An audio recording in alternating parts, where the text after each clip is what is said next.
Добрый день, уважаемые хангаласы, гости, участники торжественного собрания. Сегодня мы собрались в этом зале, чтобы поздравить Михаила Ефимовича Николаева, видного государственного, политического и общественного деятеля Российской Федерации и Республики Саха-Якутия, первого президента Республики Саха-Якутия, нашего выдающегося земляка Хангаласа с 85-летним юбилеем. Эта юбилейная дата по праву занимает достойное место в календаре знаковых событий 2022 года, который ознаменован столетием образования Якутской АСР. В рамках программы мероприятий, посвященных юбилею Михаила Ефимовича Николаева, во всех муниципальных образованиях, школах и детских садах, учреждениях культуры Хангаласского улуса прошли мероприятия разных форматов.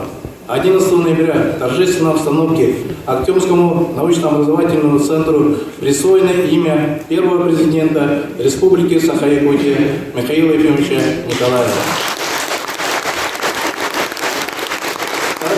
К этой знаменательной дате приурочен выход клипа на песню «Махтал Рета», исполнение сводного хора Хангаласского улуса и творческих коллективов из города Якутска, в котором приняли участие 1000 человек. И выход специального 13 номера журнала «Хангыл», освещающего многогранную государственную и политическую деятельность первого президента. И это совпадение даты рождения Михаила Ефимовича с номером журнала кажется нам весьма символичным. Большое видится на расстоянии, по-новому расставляются исторические акценты. Из позиции сегодняшнего дня мы видим глобальность, масштабность, устремленность в будущее созидательной деятельности Михаила Николаева во благо родной республики. Рамки одного выступления не позволяют перечислить все достижения на посту первого президента Республики Саха-Якутия. Но основные из них мы обязаны сегодня отметить. Ко многим добрым делам и инициативам Михаила Ефимовича Николаева можно применить слово «впервые». По его инициативе впервые в Якутии была утверждена республиканская доктрина здорового образа жизни, которая сегодня действует на уровне Российской Федерации. Первым в России Михаил Николаев основал народное движение «Здоровый образ жизни», которое также стало большой политикой в масштабе всей страны. День матери, День отца получили статус всероссийских праздников. Впервые были определены особо охраняемые природные территории Татык-Сельдар. Национальный парк Ленские столбы включен во всемирный список наследия ЮНЕСКО. Олонхо признана шедевром культурного наследия человечества. Идея Михаила Ефимовича Николаева о циркумполярной цивилизации получила продолжение в стратегии развития Российской Арктики. Инициированные и международные спортивные игры «Дети Азии» получили всемирное признание и патронат Международного олимпийского комитета. Проекты, аналог которых в России до этого не было, «Музыка для всех» и «Рисуем все», выходят на всероссийский и международный уровень.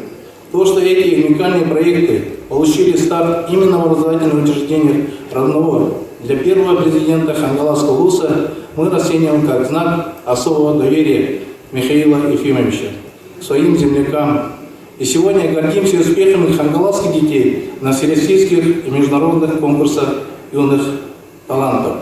Одним из главных достижений первого президента стало то, что в своем самоотверженной деятельности во благо родной республики, своими добрыми делами, трудами, книгами, всей своей выдающейся личностью он способствовал духовному возрождению народа, изменению самосознания, психологии, образа жизни, образа и стиля жизни якутян, в первую очередь молодого поколения. Мы гордимся тем, что являемся земляками самого почитаемого и уважаемого лидера многонационального народа Якутии. Благодарны ему за постоянную поддержку, конструктивную критику и отеческие наставления, мотивирующие нас к достижению новых целей, направленных на повышение качества жизни хангаласов. От имени земляков я сердечно поздравляю Михаила Ефимовича с юбилеем и от всей души желаю ему крепкого здоровья, неисчерпаемого запаса сил, энергии, для реализации всех намеченных планов, мирного неба, простого человеческого счастья и благополучия. Спасибо за внимание.